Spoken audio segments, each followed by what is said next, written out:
again, everyone. Welcome back to Ghostwood, the Twin Peaks podcast. I'm one of your co-hosts, Charles Skaggs, back in the basement of solitude with one of my favorite people on the planet we call Earth, Xan Sprouse. How you doing, Xan? How's it going, Charles? That's going pretty good. Probably Good. better than what it's going for you these days. Eh, Yeah. there's a light.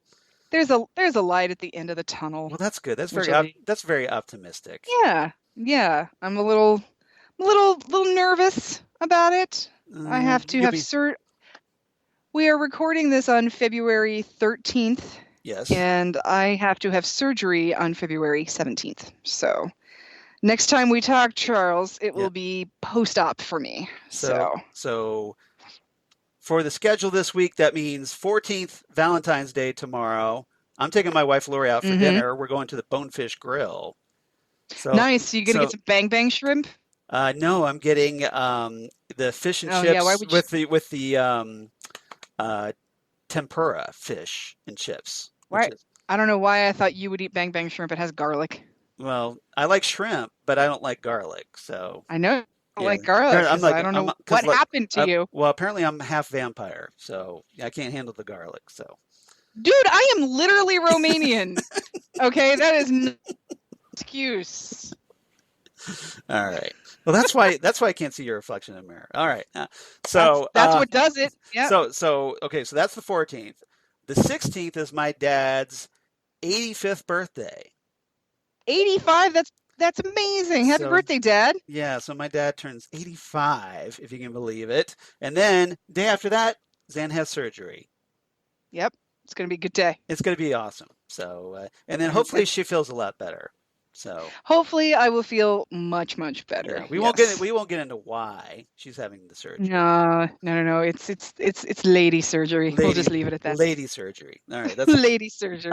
And a lady reveals nothing. Hashtag lady surgery. So Hashtag lady surgery. Yes, and a lady reveals nothing. So as it is her prerogative. As it should be. It's my prerogative. I'm gonna do what I want to do. Yeah, exactly. And by the way, everybody's talking all this stuff about me. By the way, Xan is rocking a nice, spiffy new Baby Yoda shirt. I am. My Baby Yoda shirt that looks very, very bootleg from Walmart. That's all right. It's a picture of Baby Yoda. And it says naps and snacks. Naps and snacks. Which is what my next week is going to be all about. Exactly. As you watch Family Ties Marathon. Yeah. Binge watch it. Public service announcement. If you have CBS All Access, which you should because you should be watching Picard. Right. Family Ties is on CBS All Access, like the whole series. It's pretty amazing. Yeah. Except for the movie, except for Family Ties Vacation. So sorry to disappoint you, but don't go looking for it because it's there. It might be out on the interweb somewhere, I'm sure. Dude, I looked. And you looked, you couldn't find it? Not anywhere obvious. Yeah. maybe they try to purge it off the face of the earth like the Star Wars Christmas special. No, it's not even it's not that bad. It's not nowhere near that bad. I gotta find some Family Ties geek like me that has like an old VHS dub that he's willing to do on Dropbox or something like that. Well, if you're out there, get in touch with us. Seriously. Gotta hook Xan up, kids. Hook me up with the Family Ties movie. Exactly. All right. So while we're talking all this stuff, though, we got some more Twin Peaks to talk about. So we sure do. Hey, we're a Twin Peaks podcast, so we should probably talk about that stuff. Big news in the form of Academy Awards this week. Because this was a big year for David Lynch fans. Exactly. David Lynch specifically getting his Lifetime Achievement Award. Right. Although, of course, we didn't get to really see that on TV because the Academy Awards have kicked those to the curb. I missed that. I do too. Yeah. I do too. But I always liked those. Yeah, but they did show a snippet of footage of Lynch getting his award. Yeah, but it's not as good as them doing that. I mean, no. And why did they stop doing it before they give Lifetime Achievement Awards to David Lynch and Donald Sutherland? Do they not know how much I would love that? I know. Like, how much I want to watch Donald Sutherland? I mean, come on. Exactly. Yeah, seriously. But Yes, David but Lynch. even though we're not quite sure if it is the real Donald Sutherland. Dude, I don't care. I mean, if it's a pod person from it, that's fine with me. That's fine. I'm not here for conversation. Okay. You shave off that perm and you come to bed, Donald Sutherland.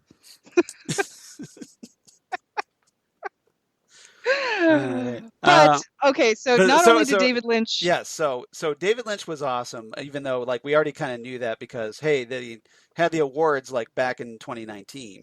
It was like October. The big news, of course. So on Sunday's broadcast, the 10th, Laura Dern got her first ever Oscar for Best Supporting Actress for her role as Nora Fanshawe in Marriage Story. Yep. And so that was a long overdue because previously she was nominated for Best Supporting Actress for Wild in 2015 and Best Actress for Rambling Rose in 1992. Was she nominated for that? She was nominated for that, but that was her Best Actress nom. She was really, really good in that, but that movie was kind of stupid. Yeah. Well. I mean, I liked it because it was her, but it was a little weird and kind of a dumb story. But well, if you notice, nobody really remembers Rambling Rose or Wild, so. Yeah, but there's so many good Laura Dern movies out there. Like I would have, if I were going to nominate her for a Best Actress, I would have done Citizen Ruth. I thought Citizen Ruth was a phenomenal movie. I haven't seen that movie. Citizen Ruth is a fantastic story, and with a political edge to it. Right. It's about this unmarried woman who gets pregnant, and is considering an abortion. So a group of pro-choice people are sort of making her their poster child, right? As well as an anti-choice group of people. So like she's being pulled from both directions, like, no, you're the perfect face for us, and you're the perfect face for us, and she's being pulled in both directions as to what she should do to basically for political reasons. It's really, really interesting. She does a really good job at it. I wasn't aware of that. I have to check that out. Mm-hmm. Cool. That's a really good one. And of course, Laura Dern with her Columbus connection, having been in the movie Teachers. And she had some, because I forget who it was that said, somebody on Facebook said that Laura Dern pretty much David Lynch pretty much made Laura Dern. Yes. And I was like, I don't know. I thought Teachers and Mask were both really, really good. That was, I think Mask is kind of what put her on the map for most people. Yeah, I remember seeing online that there was some criticism that she didn't thank David Lynch during her acceptance speech. Because a lot of people think, well, David Lynch made her. And I'm thinking, well, she thanked her parents, who, Bruce Dern and Diane Ladd, who literally made her. Who are those nobodies? Yeah. And Diane Ladd, who was there, she was, Laura Dern brought her mom to the Oscars, which was awesome. Right. But the thing is, you could say that, but what has Laura Dern done? 3 David Lynch projects? Yeah, let's see. Okay. And so let's see. There was Blue Velvet, obviously, and then Twin Peaks, obviously, and then what's the third one I'm thinking of? Oh, Wild at Heart. Yeah. Wild at Heart. Yeah. So I forgot about Twin Peaks. You're right. So 4 projects, one of which you forget very about Twin few Peaks? people We're have doing seen. a Twin Peaks podcast. F you, Charles. F you right in the ear. I just wasn't thinking. I mean, I was such an ensemble. It almost doesn't even count. So yeah, there's Blue Velvet, there's Wild at Heart, there's Inland Empire. That's the one I'm thinking. That's the one I was forgetting. Yeah. And we just saw that. So I should have remembered that. We just saw it.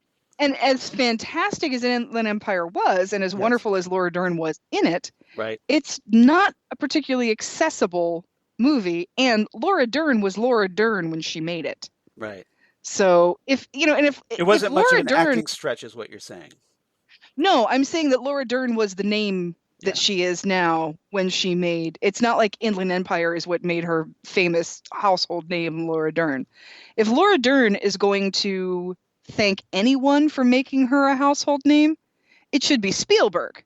Right, for Jurassic Park. Yes. For Jurassic Park, because right. if you go up to any person on the street and say, "What do you think of Laura Dern?" Who? Oh, Sandy from Blue Velvet. They're going to go, "What?" Exactly. And if you say, Dr. Sadler, the blonde from Jurassic Park, "Oh yeah, her with her hands in the poop." Like that's what most people, I'm sorry, everybody remembers her right elbow deep in that pile of Triceratops dropping. Yep. Dino droppings? Dino DNA. So that's what people are going to remember her for. Same thing with Sam Neill. Well, no. Vice Admiral Holdo from Star Wars: The Last Jedi. Thank you very much. But people who saw that, they're going to think, is that the poop girl from Jurassic Park? It's poop. Like girl. I said, by the time she was Vice Admiral Holdo, yes, she was Laura Dern. I mean, she's been Laura Dern for a really long time, and I think in a certain arena of people like us, film buffs, nerds, David Lynch is what we think of when we think of Laura. We think of her David Lynch roles. I absolutely adore her in Wild at Heart. I think she's amazing. I think Diane Ladd is amazing in Wild at Heart. Although she goes a little bit overboard with the lipstick. I'm just saying. Little too much. And yeah. Every time I watch that, I think about what it must have taken to take that lipstick off. Right. Like how much she would have had to, how much cold cream she would have had to use to take that off. I mean, lipstick is very greasy, people. But anyway, like I said, I think there are other things that people know Laura Dern from, and I think if we're going to say the one movie that everyone knows Laura Dern from, it's going to be Jurassic Park. Yes, I agree with that. So, all right, yeah, all right. So we have a consensus. So, yes, there wasn't. Now, those weren't the only Twin Peaks connections. Nope. There was actually one more. During the In Memoriam segment, we saw Robert Forster during the segment. Yes, we did. So I was very happy that he made the In Memoriam segment because there would have been hell to pay. So you got to have Sheriff Truman. You got to have Sheriff Truman in there. And speaking of Twin Peaks people that have departed us, yes. Chris and I were watching Argo the other day. I don't know if you've ever seen Argo. I have seen Argo. But I love it, and it's one of those movies that if it's on, I'm going to watch it all the way through. Right. Do you know who plays Jack Kirby in Argo? I can't remember offhand, no. Michael Parks. Really? Yes. Everybody happy. Yeah, he's who plays... Old Jean Reno himself. He's in it for like 8 seconds, but that's the famous thing about the Argo project is that the storyboards were done by Jack Kirby and Michael Parks was him. So that was... He's also in Kill Bill Volume 2, by the way. Where is he in that? He's the guy, the really creepy guy that cut up his girlfriend and scarred her face at the end of the movie when she's just before the bride goes to confront Bill. Oh, and like most men who grew up without a father, Bill collected father figures. That's him? Yes. I did not remember that being Michael Parks. That's Michael Parks, yep. Oh, the late, great chameleon, Michael Parks. Good job, sir. Pretty much. So anyway, I just thought I'd give a little shout outs to all the shout outs that... Congratulations, Laura Dern. Yeah, congratulations to Laura Dern. Long overdue, in my opinion. She's a great very, actress. very well deserved. Yeah. Very, very well deserved. And I love that she brought her mom to the Oscars. I always think that's great when people bring their parents to the Oscars. Keanu Reeves brought his mom. Keanu Reeves is a god among men. Exactly. Thank you very much. It's John Wick. Of course he is. So, yeah. That is Duke Kaboom. Thank you very much. You know how it used to be Neo? It was like, oh, it's Neo. Now it's like, now it's John Wick now. I have not seen any of those John Wick They're really movies, good. So They're really That's good. what I've heard. They're really insane action movies. It's just a question of whether you like, guys getting shot. But it's stylistically, stylistically, it's amazing. I mean, it depends on the guys, you know, There's like just so anything. many like continuous shot sequences in that movie that it's very impressive. You can call him Neo. You can Mhm. call him John Wick. Well, You you can can even call call him Duke of Boom. you can call him But Ray, you can call him Jay. but we all know that he is forever Ted Theodore Logan. Exactly. Yeah. Most outside, and he is once again this summer. So stay tuned. All God, I right, can't wait. I can't wait. Oh my gosh. All right. with his daughter Billy. Just gonna be so amazing. You know, I don't even I think care. it's I kind don't of even I think care it's if kind the of movie hilarious. sucks. Like they have daughters, and they're like they're the reverse names of them. The other from like Mm-hmm. like Ted's daughter's named Billy, and Mm-hmm. was it and Bill's daughter's name Thea or something like that. Thea, I think it's Thea. Yeah. Yeah. So I think that's hilarious. Mike, the one thing I really want to know is who's Missy married to now? Right. You know, Right. like where'd she go from here? Who did Missy marry? Right. I don't know. So yeah, that'll be a good I one. guess we'll find out. Hopefully we'll find out. All right. Can't wait. And of course George Carlin's daughter. So that's kind of cool. Yes. Yes. All right.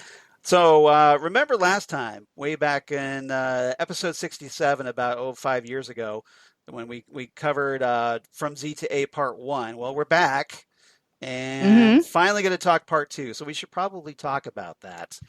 So everybody, Yeah. thank you so Let's much talk about that. for coming back for this. So don't think that we forgot about it. So No, and this is a good go ahead. so because Charles is here with an economics lesson to Yes. tell you what is on what Right. of the box sets Yes. and which ones you need to buy and which ones you need to keep. And unfortunately, the answer is probably all of them. Right.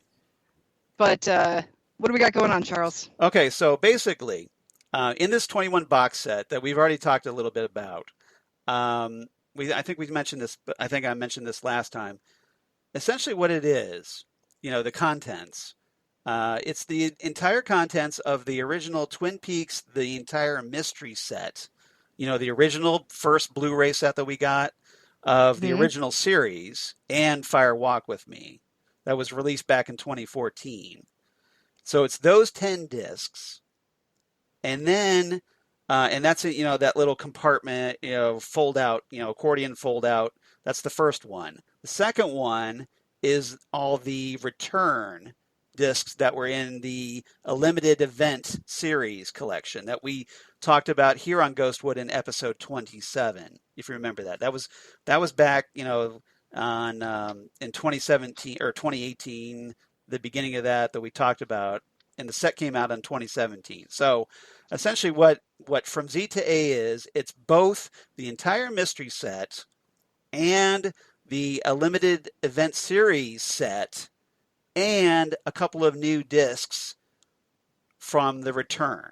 So essentially like it's like the entire mystery, a limited event plus 2 more discs. So could you get away, Charles, with only buying this Z to A, or do you have to buy the complete mystery? Yeah, see, and the limited series. And I think you could just, like if you don't already own the entire mystery and the limited event, yes, you should probably get the From Z to A, because essentially it's a complete set. The only difference is that and those that have the entire mystery set kind of know about this, is that there were some differences from that original gold box set that was the DVD release. Yep. The much beloved DVD release, because hey, it had like some really cool special features that weren't brought over to the entire mystery set, so therefore they're not brought over into the From Z to A set. Everybody got that?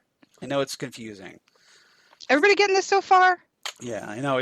We feel like like we talked about this. We joked that we need a flow chart. Excuse me. See, I'm getting all choked up over it. That where we have, just to figure out where everything is in this set. Now, some of the stuff that wasn't brought over from that gold box DVD set, Obviously, we talked about the Saturday Night Live sketch, Yes. which was sorely missed, which is one of the reasons I have not gotten rid of my gold box set. Still have my gold box. Because that is fantastic. Now, I would love to see that on Blu-ray remastered, but we're not going to get it. So, No. Yeah, I know, but it would be nice. Lorne Michaels. Pretty much, I'm sure it was all that, and the parent company and all that. So that's not on there. The Artisan Entertainment's Twin Peaks, the first season DVD audio commentaries were not brought over from the gold box set. Mm-hmm. The Julie Cruz's Falling music video was not brought over. Okay. Which you would think would be there, right? Nope. Julie Cruz? Yeah, you'd think. And here's something I thought was disappointing that wasn't brought over. The Georgia coffee commercials, the ones with Kyle MacLachlan in them. Yes, that's right. Those weren't brought over. So, again, more reasons to keep your gold box set right there. And also, there was a Twin Peaks Festival greeting, which was like the short film from David Lynch for the 2008 Twin Peaks Festival, released in the lime green set, apparently, and the only Twin Peaks related part of this video release. So. Okay. All right. So, just to. Yes. If you're like Charles and I, and you've bought every incarnation of Twin Peaks up to now, right, and you need shelf space, yes, you could probably sell your complete mystery and limited series event. Yes. Okay. Yes. But you want to keep your gold box. Right. You probably want to keep your gold box, and you want to keep the From Z to A. Right. That's pretty good.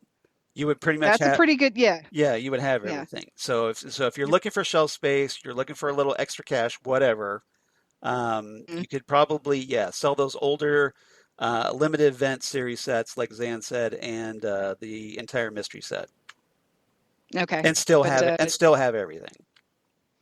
But you got to keep your gold box. Got to keep the gold box. Bottom line. And it would have been nice, but unfortunately, some stuff gets lost. Rights and whatnot. So. But Charles, we can't have nice things. Exactly. I don't know. Like a complete set of Funko Twin Peaks figures. I don't know. Funko Twin Peaks Pez dispensers. Yeah, that too. Yeah. You would think. I mean, they're doing Pez dispensers of everything else. Why not? Sure. They've already done the pop. They have the pop molds. All they got to do is make them smaller. Pretty much. Charles, I figured out what's wrong with my numbering. I was looking at the wrong numbers. Yeah. I was looking at the wrong. That usually I was looking at the wrong set. Yeah, looking at the wrong numbers might mess with the numbering. No. I was looking at the wrong set. I was looking at the wrong thing. See, you get it mixed up. And that's the problem also, because those things are identical in the packaging. Let me tell you something, Charles. 7 is not 8. Okay? Exactly. I don't care how much it tries. Yeah, it's not 8. 5. I was looking at I mean, I don't care. 2 + 2 is 5. I don't care how many times you try and tell it to me, state. Yeah. Me and Winston, we're both going to think it's 4. No, I was just looking at the wrong. Yeah, it's easy. The wrong notes for the wrong wrong envelope. I was looking at the wrong envelope. That same chevron, packaging, kind of gets you. It's all. Yeah, you got to take the discs out to see which ones you're supposed to be doing. So yeah, it's a little trippy. All right, so anyway, so that's the kind of the breakdown as far as that goes.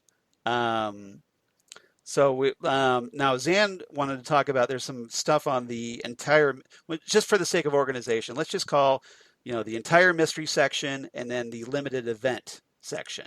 Okay. Right. Because the limited section. Now we've already talked some of the limited event section, because we talked about what's on some of the new discs. Right. What's on some of the new discs, but it's like with the limited edition, let's call it the limited series envelope. Because that's what they are. All right. Okay. They're envelope. The limited series envelope. So we have the entire mystery envelope and the limited series envelope. Yes. Okay, got it. Yeah, because on the limited series envelope, discs 3 through 6 no special features. Right. There's not a lot going on. So, I mean, there's a lot of really, good stuff on here, but there's a ton of stuff previously from the entire mystery. Right. And the way it breaks down, and we haven't really talked about any there's of the really entire nothing mystery here on the podcast. No. Mm-mm. And the way it breaks down, and this is weird, and you guys tell me if you guys have this same problem. On the entire mystery, my disc 1 says there's special features on it, but there's no special features. Like, there's nothing on the menu that says special features. Right. And see, I have, the Log Lady introductions. They got recaps of select episodes, and there's like some Easter eggs on there. Well, maybe it's an Easter egg. I don't know. But for me, I couldn't find any, like, you put the disc in, disc 1, the first season, and you don't have anything. You got pilot, episode 1 and 2, and then special features, meaning the Log Lady intros. We talked about this, that I think it's built into the actual episode. Yeah, it's part. Well, that's the thing. It's not. It's not a separate special features section. Right. It's not a special. It's not a feature section. Right. But it's part of the audio. You have to choose it as part of the audio. Yes. For the episode. So. Yeah. So like when you're in the individual episode looking for that, and then you have options. You could either watch it with or without the Log Lady intros. Or you could watch the previews and recaps or not. So you pretend that it's 1990 and you're in high school, or you can pretend that it's 1995 and you're in college. Right. Or me. Or like my wife Lori and I, we were like watching the re-airing of Twin Peaks on Bravo. Right. Yep. And they had the Log Lady intros, which were like, oh, that's so cool. They had the Log Lady intros, but.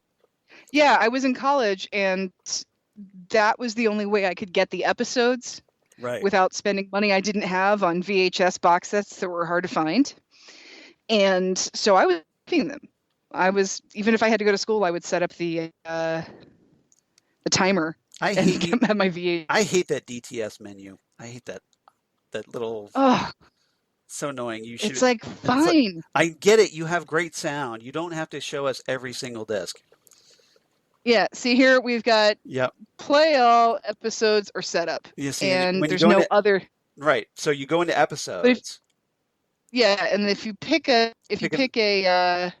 so you get there's the Log Lady intro or not, or there's the international version, so you get the movie or you get the American pilot. Right. But there's no special features menu on disc 1, so you got to do that episode by episode. Got it.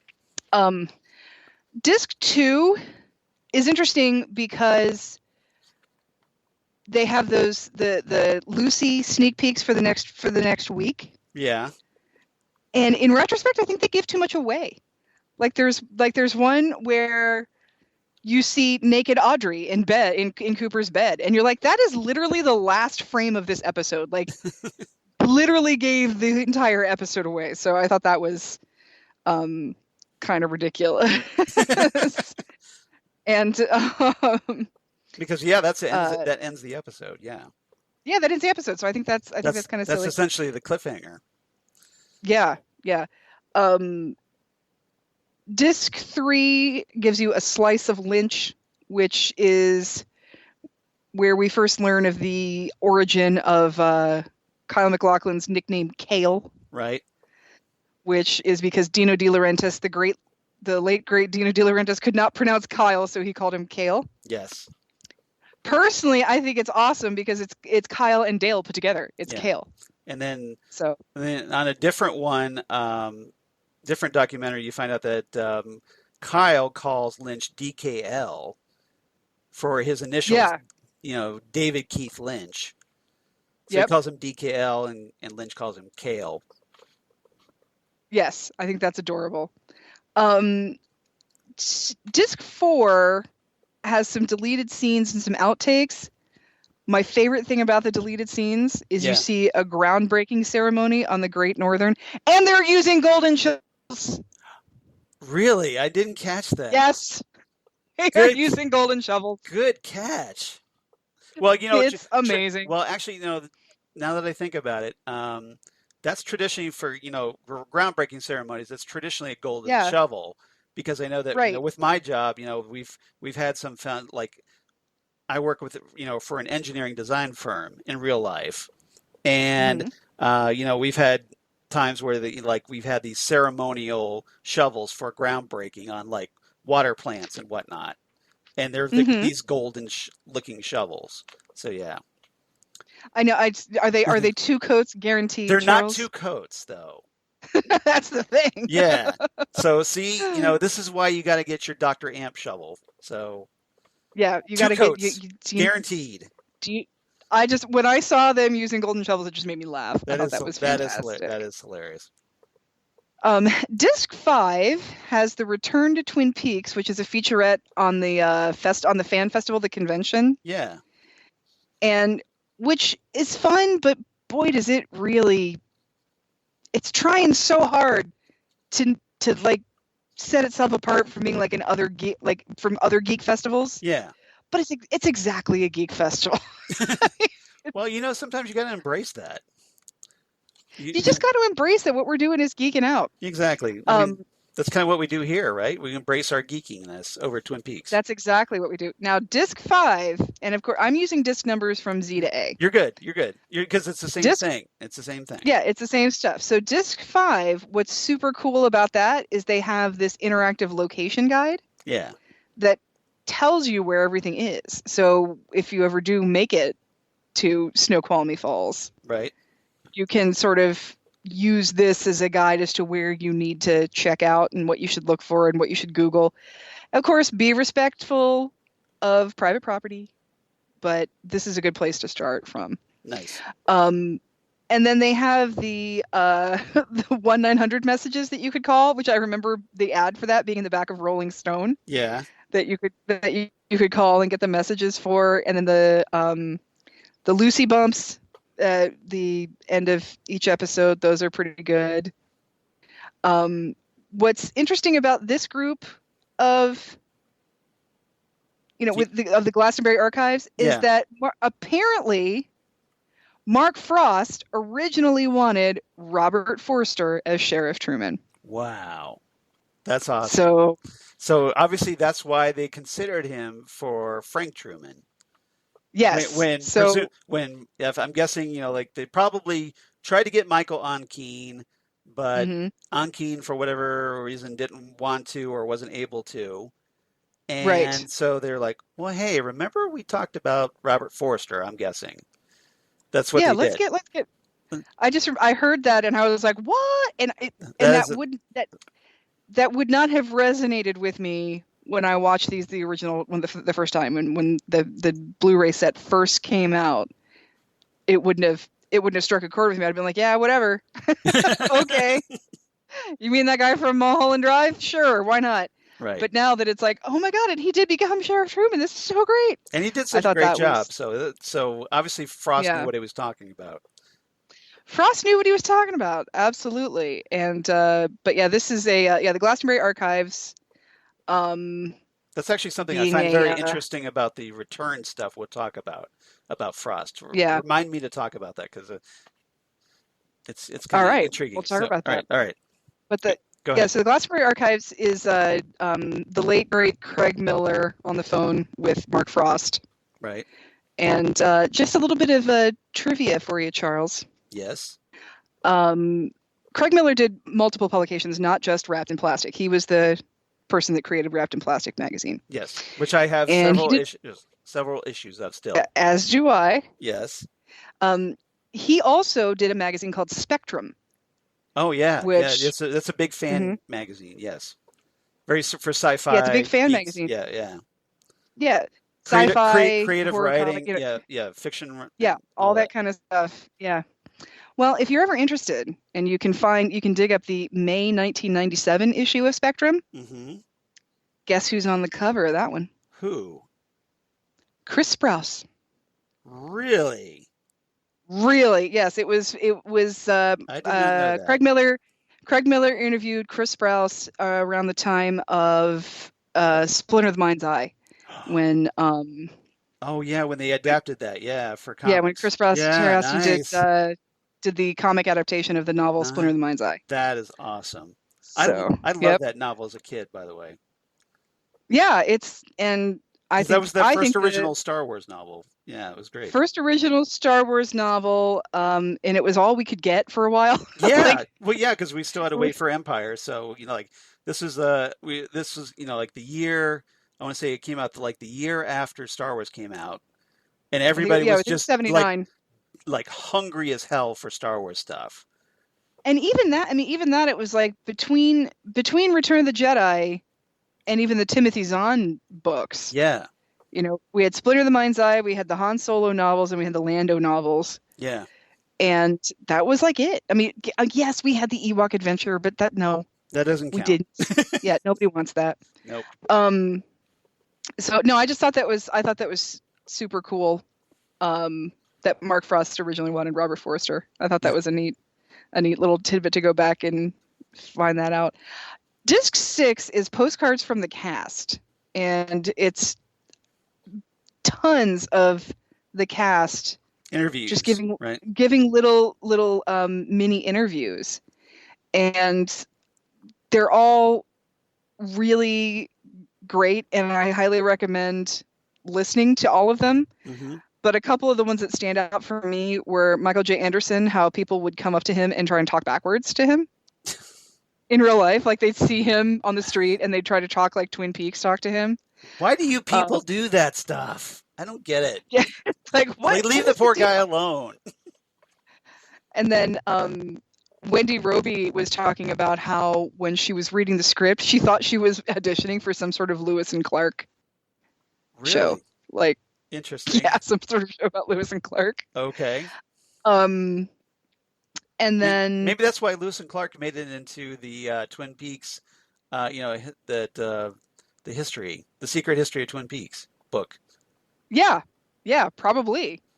And Ray Wise was good friends with Kenneth McMillan, who was Baron Harkonnen.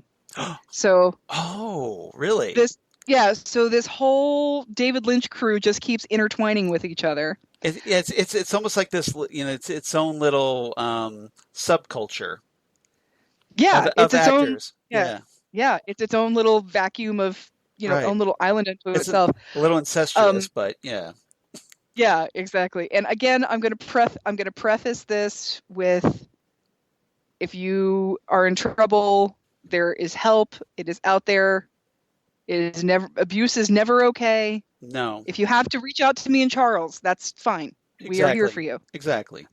But Mansion Amik tells a story about being still in her makeup, mm-hmm.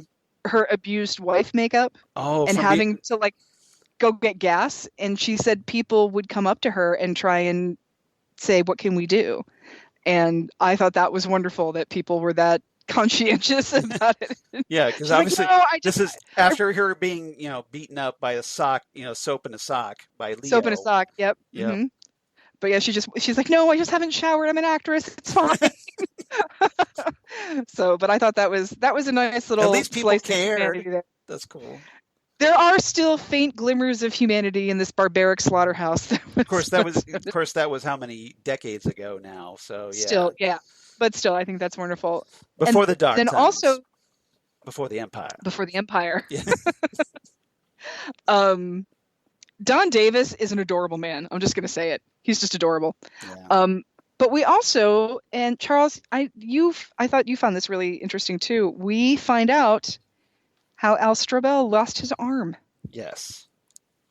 And that's something that also gets carried over onto the limited series set. Mm-hmm. But we can talk about it now if you want. Yeah, just talk about it now. Give you a little bit of a break since you've been doing a lot of talking there.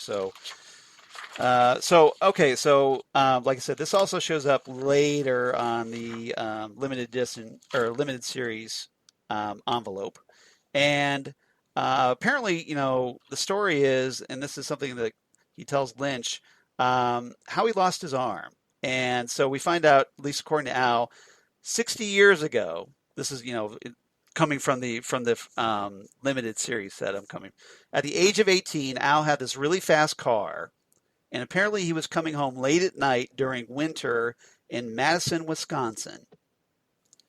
And he was going, according to him, obviously way too fast, and he hit, you guessed it, black ice. And as he was skidding out, the tires, it reached the end of the ice, so they hit dry pavement, and that caused the car to flip over. And he shot through the roof, and according to him, he said he landed about 75 feet in an elm tree in someone's front yard. And he fell from the tree, and then he felt the back of his head, and it was all mushy. And so according to him, he felt his brains. Yeah. And so he said he plopped his cranium back on his head, which I can't even imagine, like if you're like your whole essentially had like a tray panning thing where your skull was kind of removed from your and you had to kind of put it back on just to keep your brains in your head. And this is, of course, just I can't even imagine that. So naturally, he says he left his body. So essentially, he had like an out of body experience here. He says he went through a tunnel of light and he fought to come back. And when he came back, inside the house that whose guy's yard that he landed in, apparently the guy was taking a shower and he went to bed without hearing the accident. But then the guy, who turns out to be a deputy sheriff, comes out, and he had his police car in the driveway, and apparently the police car had oxygen and blankets in it. And Al said, how lucky is that? How lucky. Yeah, exactly. Yeah. And apparently, according to Al, and this is where that little subtitle, "A Pot of Boiling Oil" on the limited event series envelope comes from. He says he had a sensation that his arm was in a pot of boiling oil all the time. Oh, my God. How horrific is that? He's lucky to be alive, and it's exactly all the stories you hear about how your body just goes into survival mode. Right. You can't stop and think about the fact I am holding my skull to my brain. Right. And making sure my arm has been and I'm trying to make sure my brain doesn't fall out of my head. Yeah. Your body doesn't think about that. It just does what it needs to do. And he's still alive. And he's still alive. And he is, 78 years old now? Almost 80 years old? Yeah. So that's crazy. And I'm sure Lynch is like listening to this going, that would make a great movie. That would be fantastic. And he's probably already thinking, like, ooh, I could apply all the bloody makeup around that. And he's probably trying to figure out. But yeah, I think this disc 6 was my favorite disc of all these little mini interviews because of all the things we learn about everybody. Right. I'll just talk about 2 more, and you guys should watch the rest of them because they're fantastic. Piper Laurie, she's vague about it, but she says she met David Lynch through a mutual friend, and I am dying to know if that mutual friend is Sissy Spacek. I'll bet it was.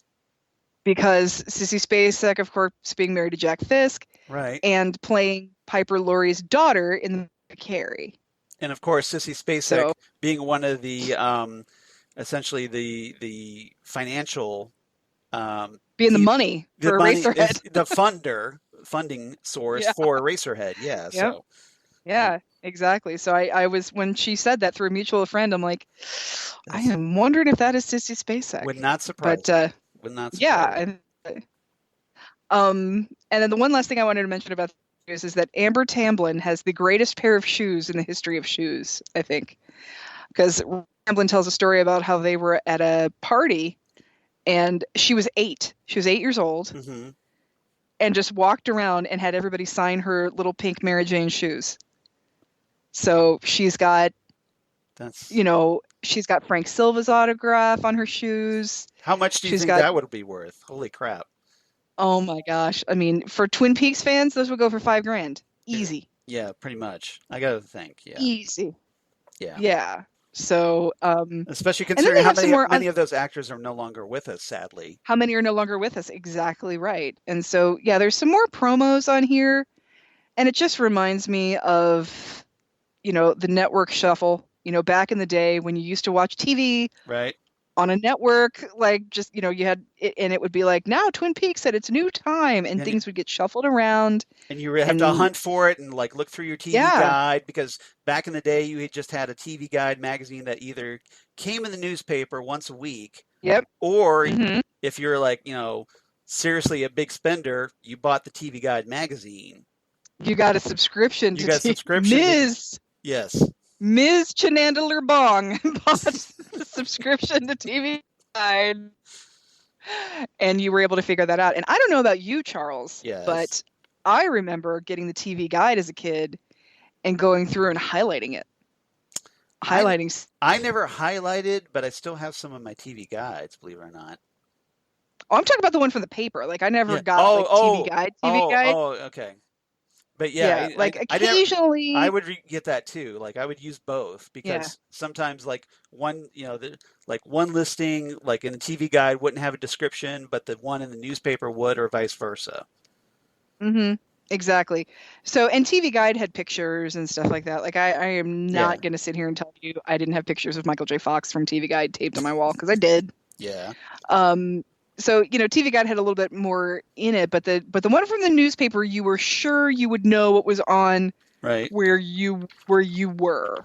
So, but yeah, it was ridiculous how that would happen, and that's one of the problems with Twin Peaks when it had trouble finding its feet at the beginning, is because it kept getting moved around all the time. Right. And it's exactly what, and I think this is what ABC did to David Lynch. Right. With On the Air, by putting it on, what was it on, like 9:30, 10 o'clock on Saturday night. It's like even nerds go out to dinner or the movies on Saturday night, and it wasn't like it is now where your Nielsen ratings can track your DVR. Yeah. So, So you mentioned hundreds of people, thousands of people could have taped it, but who knows? So you mentioned TV Guide. Can I show you something pretty neat? Yes, I do. I want to see something neat. Look at that! This is the actual, ads from TV Guide magazine that I kept all these years. Nice. Look at that. You have them all taped up and stuff. Yep. So that is amazing. Yeah, then, I think on tonight we find out who killed Laura Palmer. Yep. Really? Really? So how cool is that, right? It's not.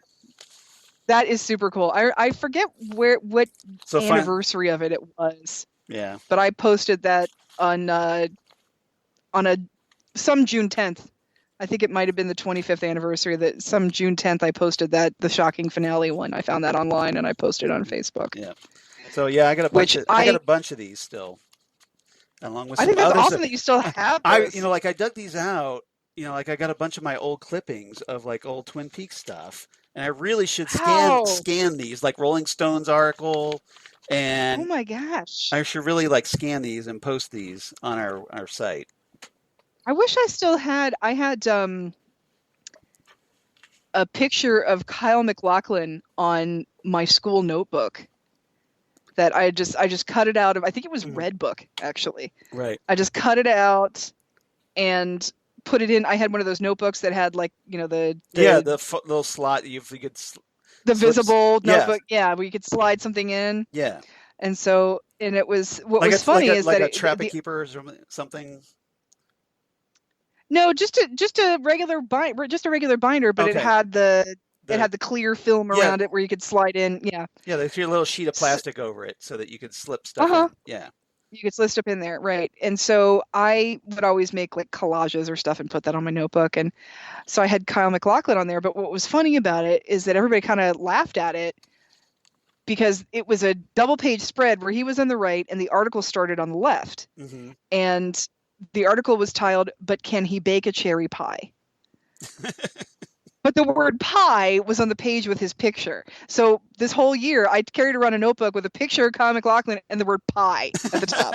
Just for no, and everybody's like, "What the hell?" And I'm like, "Don't even he's just hot, okay? Don't start with me. Just don't ask me questions. That's hilarious. Just deal with it." All right. So what else? So what else is on this in the entire mystery envelope? Entire mystery. Disc 7, we have some more cast interviews. There's like an interactive grid. It's like super nerdy. It's great where you can like kind of just like, pick who you want from the interactive grid. It's great. And again, everybody's intertwined with each other. Apparently, Charlotte Stewart lived with Jack Nance for a while. Like, I don't know if she like lived with him, or just was roommates with him, or I don't know, or did she live with him and Catherine at the same time? So I don't know what's going on. Yeah. So I don't know. I don't know how. You old dog, you. You old dog, you. And then they have some crew interviews, and there's a really, really disturbing interview with Jennifer Lynch where she says that in the diary, the dream. Yeah. The secret diary of Laura Palmer that she wrote. Yes. With the rat eating her foot. That's real. Apparently, she actually had that. I kind of wondered how much of that was from her life. Yeah. And so that I was like, oh my God. Sorry, Jen. That's horrible. Because that's kind of a hard one to make up on your own. Yes, exactly. Like that had to come from somewhere. Either somebody telling you this, or it happened to you. And unfortunately for her, it was the latter. Oh my God. So, yeah. Oh, scary. So yeah, disc 8 was Secrets from Another Place, which I believe we talked about. Yeah. Disc 9 was Fire Walk with Me, and This is some of the stuff we've talked about when we talked about. And we talked about it, but I don't know if we talk about our Criterion release and all that. Yeah. Did we talk about the fact that Machinamik was supposed to be on Baywatch? I thought it was Machen. Machen, yes, that's right. Yeah, because Madgekin. I'm kind of call her Madgekin, like David Lynch calls her Madgekin. Machen is, by the way, German for girl. By the way, yes, it is. In case you're wondering, I took German class, so yeah. Good job. That's how I know that. But yeah, so apparently she was on the pilot of Baywatch. I did not know this. I'm going to have to watch the pilot of Baywatch now. Really? So, yeah, it was like a little bit of a scheduling conflict because of her Baywatch schedule. She's had an interesting acting resume because she's on Riverdale of all things. Is she really? Oh, yeah. That's awesome. Yeah, that's awesome. And then disc 10 is stuff I know we already talked about. The Between Two Worlds, the thing where it's the Palmer family and then it's the actors talking. Right. Which you kind of think was kind of like one of Lynch kind of feeling out like what would a Twin Peaks reunion kind of be like? Well, could these people do it again? Yeah. Yes. Yeah. Yep. So I'm going to say this, Charles. I've said it before, and I'll say it again. If people can get it together to put photos on a DVD for a photo gallery, yes, they can send those photos to Tashin, and Tashin can put a book together that I can buy for $75 and put it on my coffee table. Right. Okay. Where's the coffee table book of this? Where is the coffee table book of the still gallery photo galleries on DVDs? Where's the damn good coffee table book? Where is the damn good coffee table book? We need that. And David Lynch, that's free. You can just have that title. Exactly. I'm here to give away Charles's intellectual property. I was going to say, I came up with at least give me a little credit, at the bottom of the inside, publication text. Yeah, you have to have Charles in a trench coat doing a thumbs up on the inside somewhere. That's all that's going to require from you. I would totally do that, by the way. Yeah, I know you would totally do that. So, all right. So now we're going to move over to the other envelope, Charles. Yes. So, all right. So, let's see here. So we're going into the limited event envelope. And just do the quick breakdown because I know we've been talking about this a lot. So hopefully you guys are appreciating this because obviously we dove really deep into this. So hopefully There's you so you hours of this stuff. we dove so deep. We're not sure we're coming out again because Mm-hmm. Yeah, uh, no, we're not. so we did it so you wouldn't have to. How's that? Yeah, exactly. Exactly. So all right, disc one. This is the one with the like the Black Lodge billowing red curtains and all that. We got parts 1 and 2, and then there's like a combined um, version of the return parts 1 and 2, and then we've got some promos, like Angelo Badalamenti playing piano, the David Lynch eating a donut, and so on. I love the David Lynch eating a donut. That is pretty epic. Yes, yes, and I should put that. I would if I put that on a loop and just played it. I would probably be asleep in like 5 minutes. Yeah, all these little teasers that we got so excited because hey, Twin Peaks is coming back. Yeah. Oh my God! And this is like our first footage in like 25 years plus. All right, and then we also got on this one Twin Peaks: The Phenomenon documentary, which is broken up into 3 parts, where we got creation, life after death, and the Renaissance. Mm-hmm. And then on disc with 2, pretty much everybody saying exactly what we've always said, that there wouldn't be right the TV we have today if there hadn't been. Exactly. Also, another thing that we're hearing in every interview that anybody ever does in any of these, everybody freaking loves David Lynch. Yeah. Just everybody has nothing but fantastic things to say about David Lynch.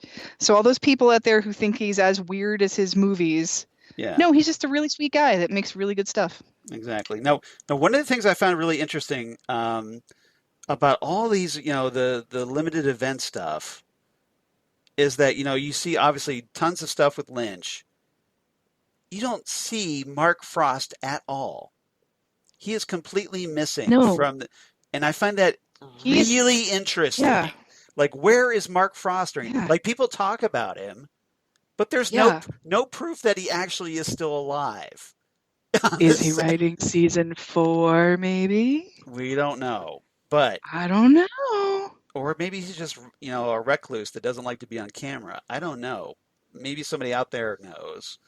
But I don't know. But I find it. Mark Frost, give us a call. Let us just welfare call. Just let us know you're doing okay. So. Please do. Drop us a line. We'll leave you our email here at the end of the show. All right. Disc 2, and this is with the Chevron floor menu. This is parts 3 and 4. So of course we get a combined version of 3 and 4 as well, if you want to do that. Right. This one is interesting because it has the Twin Peaks panel at the San Diego Comic-Con from 2017, which was called Twin Peaks: A Damn Good Panel. And this is where, this was moderated by Damon Lindelof, who went on to, a lot of people are like, well, why is he doing that? Well, it turns out he's a big Twin Peaks geek. And then he goes on later to bring back Watchmen, which was amazing. He was inspired by endings that piss people off. Exactly. So that's where he learned it from. So I learned it by watching endings that piss people off that you're gonna seriously. Like David Lynch. Who taught you how to end something? David Lynch. I learned it by watching you. Who taught you how to end it? Who taught you how to end a series that people are going to be pissed off about and talking about for 25 years? You all right? Exactly. Yeah, seriously. Somehow I don't think they're going to be talking about Lost. I don't know, though. I was not pissed off by the ending of Watchmen, though. I thought it was good. No, Watchmen was fantastic. I absolutely loved it. So it was one of the things that, okay, Lindelof's taking over Watchmen. Is that going to be good? Well, because, Lost kind of turned out, and especially in season 6. But he totally pulled it off. He stuck the landing, and I was pleasantly surprised. I have a friend who felt so betrayed by Lost that he refuses to watch anything any Lost has ever touched. And I just skipped season 6 altogether and just watch 1 through 5. They all die. It ends with them getting destroyed in a nuclear explosion. That's how the show should end. All right, well then that's all right. But everybody, even friends of his who felt similarly betrayed by Lindelof, have told him, no, you need to watch Watchmen. Like I think Watchmen is going to bring the Lindelof haters back into the the Leftovers apparently did that a little bit, and So that kind of gave people some, Yeah. the leftovers gave people some hope that, okay, well, maybe it won't be like Lost. And, Hmm. um, and then, Watchmen now, I think, so he's kind of like sort of redeeming his career a bit. Yeah, And, I think and, he's. and so if it came to the point where like Lindelof talked about bringing Twin Peaks because God forbid David Lynch was dead, face it, Don't talk like that. it Don't could. say it out loud anymore. I'm just saying what everybody's thinking that could happen because I know, but this if is if like Beetlejuice. You can only say it so many times. if Lindelof, being such a Twin Peaks geek, I could see him wanting to bring the show back and doing it himself. Oh, If he's Lynch not really. if Lynch and Frost were not available for whatever reason. I want David Fincher. Nobody. Yeah. Yeah, Twin Peaks. Bring in Twin Peaks director David Finch. David. Remember David? That's what it is on Sesame Street. That's where I got it from. That's where I got That was from. the Sesame Street one. That- No, I'm just thinking. Yeah. David Fincher's sister has already been on the show. He's got a connection. Right. So here we go. All right. That should be on this set too, by the way. The Twin Peaks skit from Sesame Where Street. the hell is the Twin Peaks skit? Yeah, that's true. All right. Okay. So we basically go through the San Diego Comic-Con stuff, the panel. Hello. We kind of talked about this a little bit already. A little bit. Yeah. So disc 3, there's not much on it, just parts 5, 6, and 7. Disc 4 has Discs 3 through. Yeah, disc Yeah, 3 disc through 3 through 6 has just the episodes. Yeah. Yeah. And then disc 7 this is the one with the stoplight menu. This has parts 17 and 18, and then there's a combined 17 and 18. And then there's a documentary, A Very Lovely Dream, 1 Week in Twin Peaks. And so we got to see Sabrina Sutherland and a bunch of footage about like Richard at Miriam's trailer and a whole bunch of other stuff. I think we talked about this one. And we did, and we talked about Richard Bamer's short films that he did. Right, and then of course the Rancho Rosa logos, because all 18 versions of the Rancho Rosa intros, which are different, by the way. They are different. You don't notice it initially because you're like, yeah, whatever. Twin Peaks is on. Yeah. But yeah, they are different. Just hurry up and get to Twin Peaks, and you're like, oh wait, they were different. So there's something there. Yeah, okay. Right. Yeah. All right. I was too busy being impatient. So exactly. So disc 8, this is the double R exterior menu. So this has the big impressions, a journey behind the scenes of Twin Peaks, which are a bunch of behind the scenes short films, roughly about a half hour each, directed by Jason S. for like a grand total of like 4 hours, 51 minutes. So Jason S. is trying to out David Lynch in a documentary about David Lynch. Pretty much. And in my opinion, does not quite pull it off.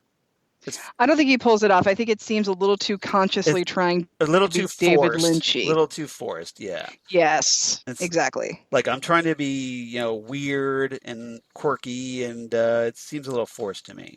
But there's some very interesting stuff on this. On these, one of these, we talked about some of them. There's some other stuff like on the second one, which is called Tell It Martin. One of the things is that Lynch talks about like that the best speech ever, of course, was Martin Luther King's "I Have a Dream" speech, and he's talking about how he calls it staggering and cosmic.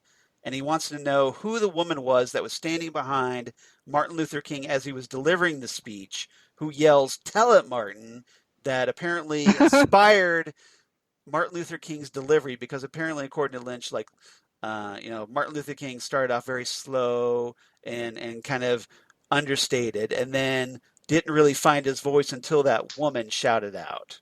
And then, so he said, I really want to know who that woman was. And there's some other cool stuff on there, like Lynch meeting with Robert Knepper and Jim Belushi about their characters, because they think they're like brothers from different fathers, and Lynch is like, no, they're actual brothers who only have each other, and stuff like that. Yeah, pretty much.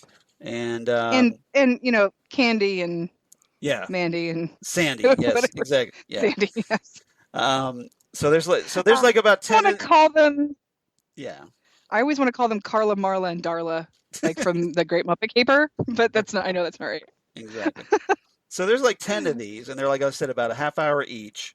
And then that brings us to the new stuff, some of which we talked about in From Z to A Part 1. Hmm. So that brings us to the new disc, Disc 9, which has Behind the Curtains Parts 1 through 12. And that's where Which is talked so incredible. when we talked about like parts, 1 through 8. And already, like we kind of covered some of that stuff. But there's some really fascinating stuff in this. Like a lot of I mean, we talked about how great it was to see a lot of the footage from filming. Hmm. One of my particular highlights in part 9, the filming of Jerry versus his foot, Oh, so great. because that was Uh, so it was so seriously, so we these are go if ahead. if you're on the fence, if you're sitting there and you're thinking, well, Right, Zan and Charles, you just told me that most of the extra stuff on here I already have because right. I have the entire mystery and the limited event series. So why should I buy this?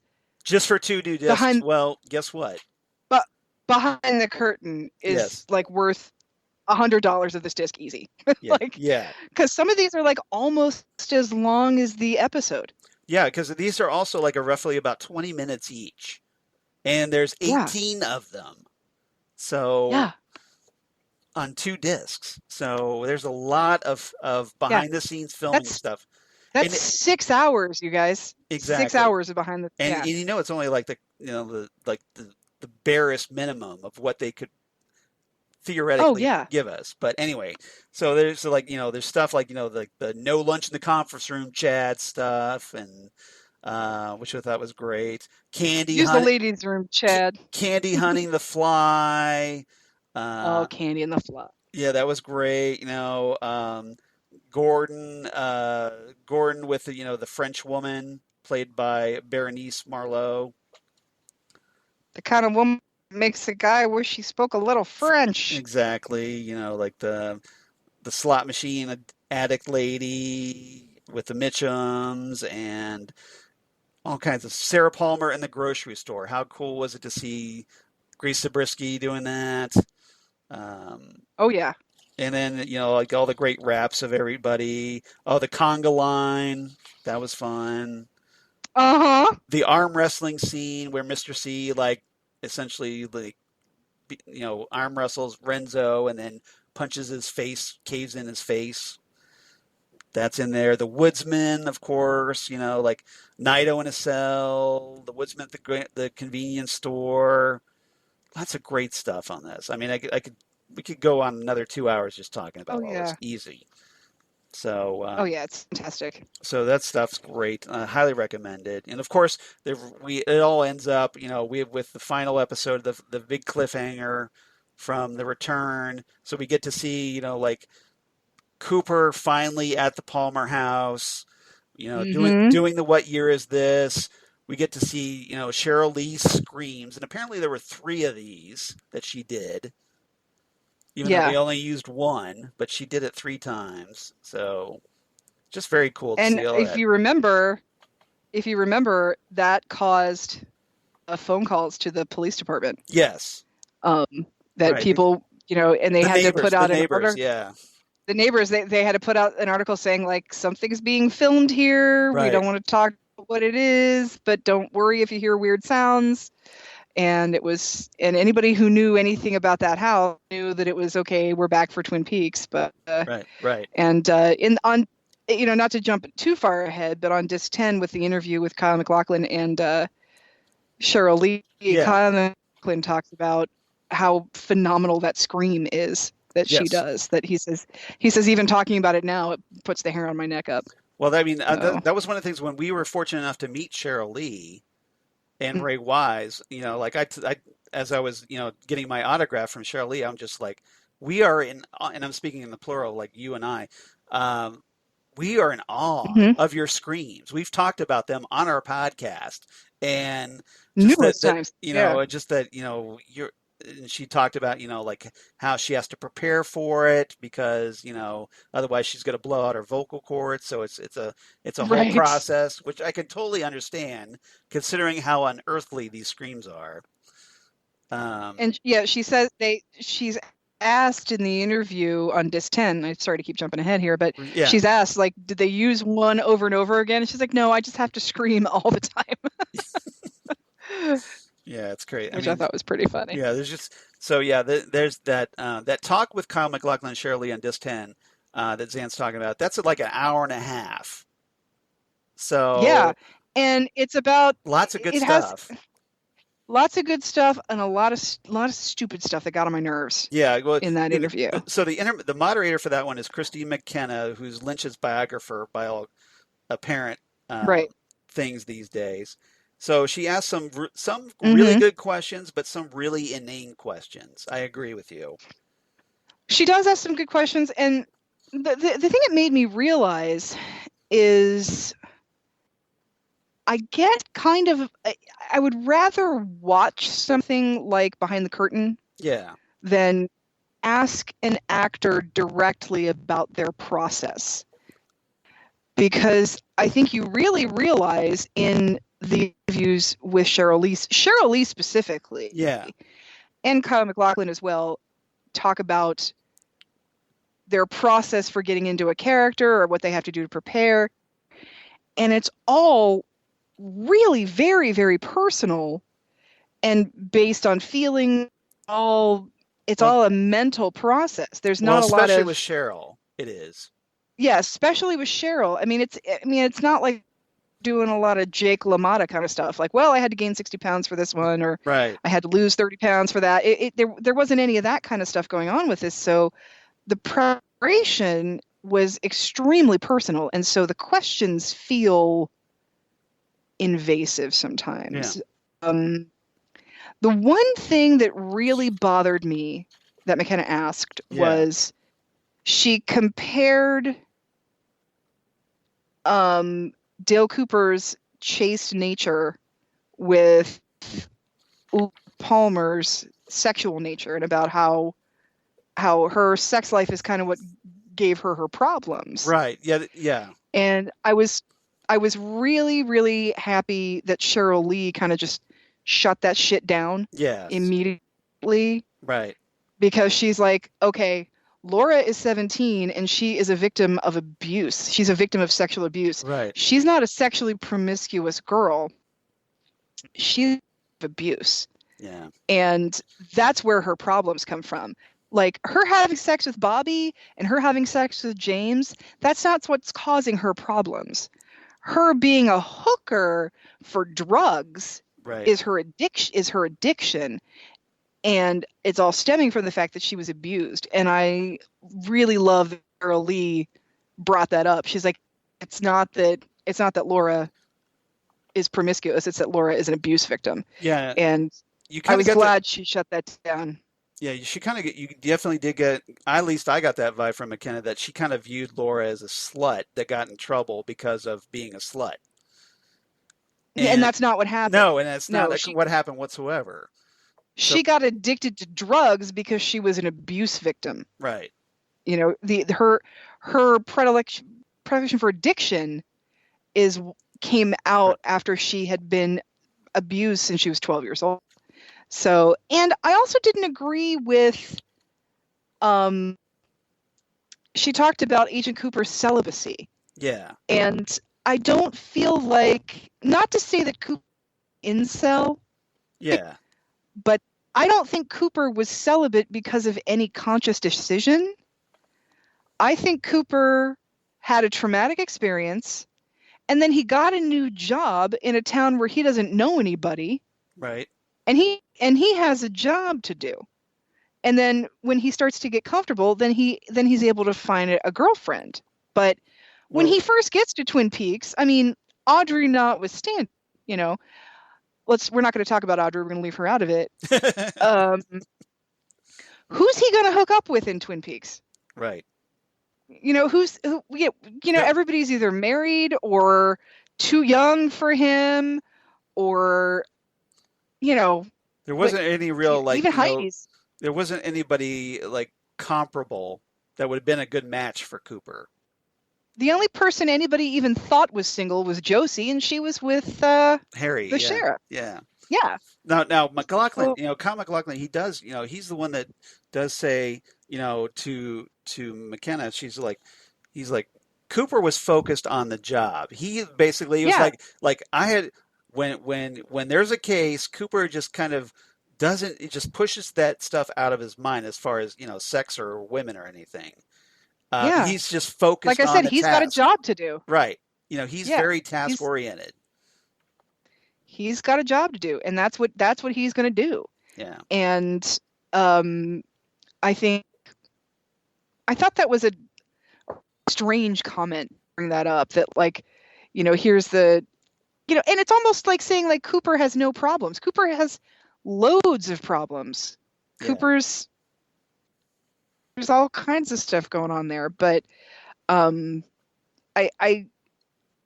as an interviewer, I was not particularly impressed. Yeah. But there were some good things that were brought up, and I think it was I think sort of the two of them talking about each other, and they brought up at the beginning of the interview that they had never been interviewed together, right? Even though they are probably the two. It's weird. All these years that the two biggest stars from that show, the two core faces from that show, the two core, the central characters from that, yes. Exactly. Were never interviewed together. Now there was one very enigmatic comment that Sheryl Lee said that I did want to mention. Mm-hmm. So it was a question. It was a question that so McKenna asked Sheryl who Carrie Page is. Oh yeah. And Sheryl kind of smiles a little coyly, and she says, "quote That question is asked from a place of a certain logical mind of the way we think life is, which it might not be." Mm-hmm. So vague response is vague.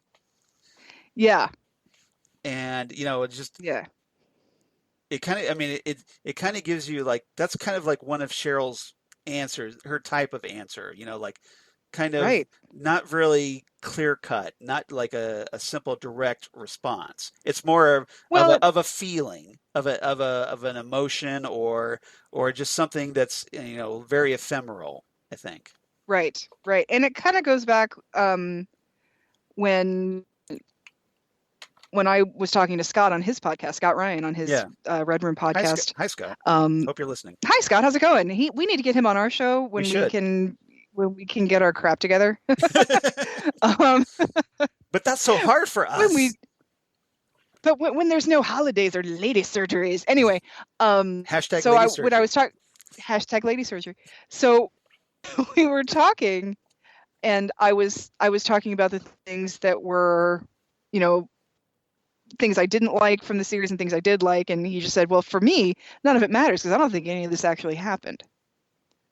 And I was like, oh, really now? And because I never thought of that as the option, because I feel like, Lynch is going to present something. I never thought he'd present you with a nothing. Yeah. But it's an interesting concept, and it almost sounds like, Sheryl Lee is thinking the same thing. And I would be like, what you talk about, Willis? Yeah, I just, but there's a part of me that would love for something better to be going on with Audrey Horne. I don't know. I mean, I think it's an unfinished story. I'm hoping it's an unfinished story. I don't think it's ever going to be a finished story, and I think we all have to just deal. Yeah. Well, there's that too, but because Lynch. We've talked about that Lynch loves an ongoing mystery. He doesn't want it to end. Yeah. No, I think if Lynch had had his way, we would have never known who killed Laura Palmer. Oh, I think that was. I agree. I think that was like 97% ABC, 3% Marxist. But considering how it was presented, I'm glad we got it because it was phenomenal. And it was phenomenal. It was. We had a great payoff why Ray Wise does. Again, why Ray Wise does not have an Emmy for that episode, I will never know. But right there with you. Part of me wonders, like, with David Lynch, is it like, okay, ABC, you want to kill her? careful what you wish for, because you're going to get the absolute worst outcome you could possibly think of. Yeah, pretty much. I do get the feeling it's kind of an FU to ABC. Yeah, I think so too. But yeah, some of the other questions that I thought were a little strange was, she asked what, the mysterious whisper when you whisper in Agent Cooper's ear at the end of that first episode. Right. And it's like, okay, well, that's not a mystery anymore. We all know what that is. And she's like, what did you really say? And I'm like, okay, first of all, so what? Because, I mean, it's acting. It could have been like, Right. let's have lunch together. I mean, it could be anything. What matters is how it was in the story. And Sheryl Lee says she doesn't remember. And then McKenna says, well, would you tell us if you did? She's like, I just really don't remember. Right. Which I think is an interesting thing to remember when you're talking to actors. A friend of mine who Especially is something that happened like almost 30 years ago. Exactly. Yeah. A friend of mine who's an artist, his name is Georges Genti. He did the Buffy the Vampire Slayer comic for quite a long time. I'm very familiar with his work. Great artist. Yeah. At a convention one time, somebody asked him if he talked to, oh my gosh, what's her name? What's Buffy's name? What's her real name? Sarah Michelle Gellar. Sarah Michelle Gellar. Yes. He's like, do you ever talk with her? Do you ever work with her? Does she ever model for you? Or I forget exactly what this woman asked him. And he was very gracious in his answer. And he said, well, no, because she's an actor and this is not her job anymore. This job is done for her. Right. So, I'm still on this job drawing her, but she's not doing this character anymore. So as an actor, this is done for her.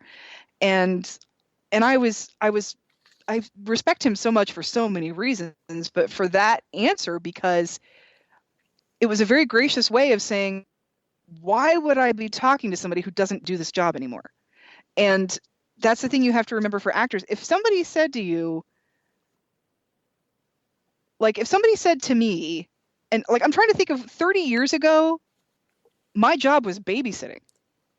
And if somebody asked me about something that I did one night while I was babysitting, right, I couldn't tell you. Or even 20 years ago, when I'm working at, Blockbuster, right. During college or something, 25 years ago when I'm working at Blockbuster during college, I couldn't. So, remember that Friday when so-and-so came in and rented such, it's like, I'm not going to remember that. Right. And it wasn't one not of the defining moments of my life. I'm not going to remember. I don't have right. an eidetic memory. Okay. Sorry. Right. Exactly. I am not Mary Lou Henner. Thank you very much. And, Sheryl Lee talks about how what she wasn't taught in any acting class was how to let go of characters. So you have to kind of, and she said that to me when we met her, and I right. her Palmer necklace, and she said she liked it and I was going to give it to her, and she stopped me. She said, I can't have Laura that close to me. I've got to be distanced from Laura. Yeah. And so I think that when you have this sort of situation that, actors, they really do have to move on. They're not like us. They're not binge watching Twin Peaks every year like we are. They're not tearing it apart like we are, because they did that already. They already immersed themselves into it. They already became the characters, and now they have to let go. So, and I thought another thing Lee said that was interesting was because it was her first time on screen and on a set and things, that her memories are feelings. They're not specifics, which I thought was cool, because she was asked about the picnic scene, filming the picnic scene. Right. Like, what kind of direction did David give you? And she's like, I don't remember the specifics. I just remember what it felt like to do that scene. And I thought that was interesting. And I think it's something that, everybody really needs to remember when they're talking to actors. I mean, these are not fans like, and I'm not saying, actors aren't like fans, like don't speak to them or anything. There's a wall between fans and actors. I'm not saying that. I'm just saying that as fans, it's very safe for us to immerse ourselves in this world, because we are, no matter how deep into it we get, we are looking in the window. Right. And the actors were in the house. And if they stay in there, they're staying in the house. and they can't do that, especially with a project like this. Yeah, I think it also depends on the actor because, Yeah. For example, like Kyle's responses to a lot of Christine McKenna's questions, especially some of her Mm-hmm. more inane questions, like Mm-hmm. um, he has the tendency, like it's his personality to kind of brush off the kind of more mundane questions off with jokes. I noticed. Yeah, So, he's a little more on the surface and a little more diplomatic, whereas yeah, Sheryl Lee is just a very deep and thoughtful person right, in right, general. exactly. So it's two she's different going to give you responses. Yeah, she's going to give you a little bit more of a substantive answer. yeah. It's like with when like for one example, like so McKenna asked Kyle like something so stupid like, okay, what is Cooper running to and from in the red room? And I'm presuming, Coffee, yeah, he said, yeah, he makes this joke like the next coffee, which is a clever the next response. coffee, So, which is a clever response. And because what's going on is he's running because David says, right, run from here to here. right. And it happened 30 years ago. I have no idea what I was thinking at the time or, Yeah. I don't remember exactly what Lynch told me. David Lynch says, run here, and then Right. laugh, and then run here. I mean, these Hmm. are questions that I think are better asked of David Lynch or Mark Yes. Frost, whoever wrote that, Cooper runs from one room to the other. And so I think we have a tendency as fans to want to want answers. And as a David Lynch fan, I think you just have to get used to not having those answers. Yes. They're just not going to be there. I mean, that's just the long And and short of it. I think that's a very great statement. You should probably end on that because it's just such a fantastic statement. Because I mean, that kind of sums up, Yeah. Twin Peaks and how fans should approach it. I think Mm-hmm. because there are those. I mean, with the whole idea of fandom, at least until recent years when it became so toxic, was Oh, God. that you geeked out over something, you were enthusiastic, you wanted to like, I want to Mm-hmm. learn everything possible about this show or whatever movie, what have you, Yeah. and I want to immerse myself in this world. I want to know about all these actors and characters and mythos and whatnot. And so if for whatever reason the TV show or the movie doesn't present that, you kind of, this is where sometimes you come up with your own headcanon because you want to try to Mm-hmm. explain and fill in the little knowledge gaps. And Right. so you want to know everything, like you said, and to the point where there, especially with Twin Peaks, there may not be explanations for everything, and there probably aren't given Twin Peaks, Mm-mm. Yeah. or the explanations you're given aren't satisfying completely to you. Right. And that's the thing, like you said, with fandom being so toxic these days, Yes. Now it's all that about people hate. feel entitled. Right. Well, people feel entitled not just to a certain type of ending, but the end that is satisfying to them. Right. Like you and I just said, let's take Watchmen, for example. You and I just said that we both really liked it, but it ends on a cliffhanger. Right. I mean, spoiler alert, it ends on a cliffhanger. And It's I open-ended. hate that. Yeah. And some people, and I wonder, Charles, if you and I like it because we're used. I mean, we've spent the last 30 years in Twin Peaks, and we're like, meh, what do we got going on there? Oh, who's this baby? Special appearance by Keiko, everybody. Oh, who's a baby? This is my daughter. Oh, she's so cute. Oh my goodness. This big ball of fluff. Cute. She's a big fluff ball. A little tabby fluff ball. There's my baby girl. Oh my goodness. Oh, look at that. Zane doesn't get to see Keiko very often. I would be eaten alive if I tried to pick that. Hi, sweeties. Hi, sweeties. Who's a good kitty? I wonder if my cats can hear my cat voice and they're probably going, "What? What's going on? Is there another damn cat in here? Did she bring another cat in this damn house? What in the heck happened here?" All right. So now that our conversation has been totally been derailed by me. Sorry, everybody. Well, the internet is nothing but cats, Charles. You know that. Exactly. It's all cat memes. So yeah. Yeah. So this should get us really good. This should get us really good, downloads, right? Because Seriously, yeah, there's just cats. there's a cat involved. So yeah, there you go, everybody. 6 billion people, nothing but cats. All right. Anything else about this? I know we've covered 2 episodes of this, and we haven't even really scratched the surface. No, my thing is definitely, this is definitely worth your time. If you haven't bought the other sets, definitely get this one so you can just get it all at once. Like we said, if you gotta make shelf space, you can with the 2 Blu-ray sets, but keep your gold box.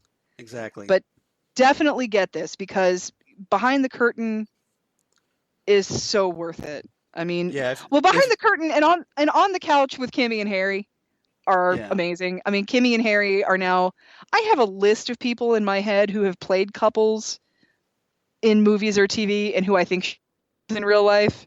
Right. And like one of them being J.K. Simmons and Allison Janney, I think should be a couple in real life. I think they're perfect together. Now I think that Kimmy and Harry need to be a couple in real life too. I think it's just they're super adorable.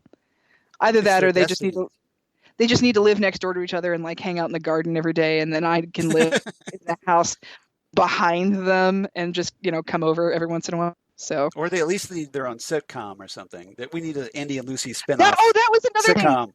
That was another thing. Conor MacLachlan mentioned the spinoff of him, Albert, Coop and Albert. Yes. I'm like, damn it! Why didn't that happen? Why didn't that? I know. Yeah. It's like, it was such a lost opportunity, right? I know, and it could have been like Coop and Albert, like both of their first year at the bureau. Yes. In Philadelphia. Their first year together in Philadelphia, and maybe like Philip Jeffries would show up every once in a while or something. But yeah, I don't. Oh, I think Xan froze up on us, guys. Okay, everybody, we're back from our latest fun Skype glitchiness because we went to the Black Lodge there for a minute. Yeah, don't mind us. We're just like floating heads in the void. Yeah, that's all. The Skype seems glitchy. Like extra glitchy today. Yeah. You know what? That's worrying me. It's me. I wonder if we're gonna get another snowstorm. Yeah, I don't know. Like you guys know, we're in Ohio and and it's February, so go figure. All right, so yeah. So presumably this is our like a little like nature's way of saying, "Hey, get off the podcast already." So okay, shut the hell up, you guys. Shut up already. So all right. So do you have a rating? Do you have a rating for this set? For this set, I am going to give this 8 out of 10 resin standees. Okay. All right. You deducted a little bit. What did you deduct for? Just out of curiosity. I deducted 1 point for its recycling nature of just basically throwing new labels on old discs. Right. And then I deducted a point for, once again, not including everything. Not including everything that was on the gold box, that kind of stuff. And you know what? It's not a whole point, but there's a deduction for, like I said, getting it together enough to put all of these still photos in photo galleries, but not putting out a coffee table book. Right. So. All right. But yeah, it's still, but that would make so what that does is that puts my other sets, my ratings for the other sets down a little further because, why would you buy the other sets if there's this thing? So. Yeah. So my rating, I'm a little higher than you, but I did deduct at least a point because of the ridiculous packaging. And see, I love the packaging. See, I think the packaging's fun. I hate the packaging because it's so inefficient as far as storage goes. That's because you almost broke yours trying to open it. Well, that right there should tell you something, right? It's got to be, user friendly, right? So yeah, I will say, it's not terribly user friendly. Now, as a standalone, if you didn't have everything else, this is awesome because it has so much stuff in it. But like you said, it's not complete. It's still not the complete everything that you want. It's So from Z to B, maybe. yeah, pretty much. Or at least Z to You know, yeah. Z to B minus. How's that? I don't know. Yeah. Oh, that's a good one. Yeah, I like that. Z to B Yeah. minus. All right. So I'm going to give it, I'm going to say 9. I was a little more generous than you because it does have a lot, Okay. but I give it 9 oversized Yeah. packaging cubes. Nice. I like that. Because, That's a good one. all right. So we've been going on too long, so I don't think we really have time to go over more Nick Solon questions. So we might have to save those for another time. Oh, yeah, we'll do that for another time. Yep. For sure. Now- Because I want to give those major attention. So we're not quite sure what we're going to talk about next time, unless you have some ideas you want to talk about next time on Ghostwood. Let's talk about David Lynch's short film, Oh, and then we'll continue okay. with our commentary. Okay, that works. Okay, all right. So you want to do the short film, about Jack the monkey. Mm-hmm. Jack the And- monkey. Jack the monkey, and then what? You want to do, How about you got to Jack the monkey? and then Do, do, finish. do, Go back do, to the do. Return Part 10. I'm presuming. Yeah, baby. So Laura Mhm. is the one. So we'll go ahead and we'll talk about that next time. So Yep. we had kind of like a little 2-episode divergence, whatever you want to call it. So that's what we'll do next time. We'll talk about Laura is the one, aka the Return Part 10. And Xan, where can they find? Well, first, didn't you get any feedback? So if you want to write to us, Yeah, please and do. share us your thoughts. If you've got the Twin Peaks Z to A set, what are your thoughts about it? You've heard us for like 2 episodes, so we want to hear yours. So drop us a line at GhostwoodCast on Twitter, ghostwoodpodcast@gmail.com, the Gmail, and the Gmail, and Ghostwood, the Twin Peaks podcast, of course, on Facebook. Please like and follow us there. We would definitely appreciate it, and hope you tell your friends about us. Xan, where can they reach you?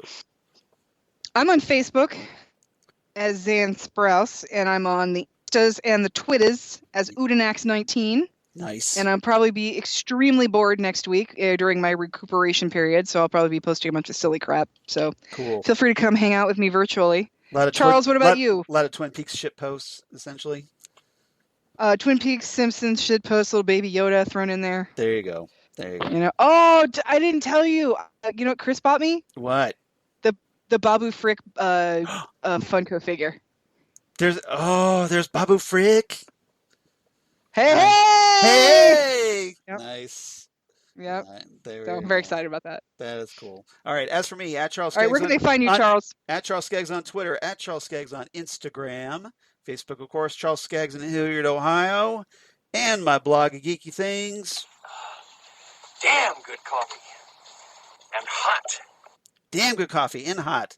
Where I talk about all the stuff we talk about here on Ghostwood, your Twin Peaks, your all kinds of comic book sci-fi news of my other podcasts, do for Southgate Media, including Titan Talk, the Titans podcast that I do with Jesse Jackson. That's kind of on hiatus right now, but we'll be coming back later this summer, hopefully, for Doom Patrol Season 2. So stay I was tuned going to say, for you that. have to have Yeah, we're going to be coming back. Titans to have Titan Talk. We're coming back. And then right now, obviously, Next Stop Everywhere, the Doctor Who podcast, that I also do with Jesse, and assorted special guest companions, including a certain Xan Sprouse once in a while, once in a blue That would moon. be me. And always love having her on, and hope you come back soon, Xan. So you're always welcome to come back. And right now we're talking, of course, Doctor Who Series 12, the current series, starring Jodie Whittaker as the 13th Doctor, and having a lot of fun doing that. But that's going to be wrapping up soon, so we're going to be getting back to classic episodes very shortly. And then, of course, Zan's back. All right. I almost lost you there. So, Oh yeah. No, you're good. because Skype's already acting up, so I got to hurry up and finish this. So, of course, and Hurry then up. Phantom Zone podcast. We're kind of on hiatus right now, but we talked about Watchmen. Since we talked about Watchmen earlier, please check that out. And we reviewed each episode and had a ball doing that with Jesse Jackson as well. So, and then also Crisis on Infinite Earths we covered recently. So, we definitely appreciate you talking about those. Everybody, thank you so much for listening. I know we've been a little disjointed. There's a lot of ground to cover, lots to talk about. And Yeah, Sheriff, we got a lot to talk about. so have fun going through your sets, and then give us your thoughts.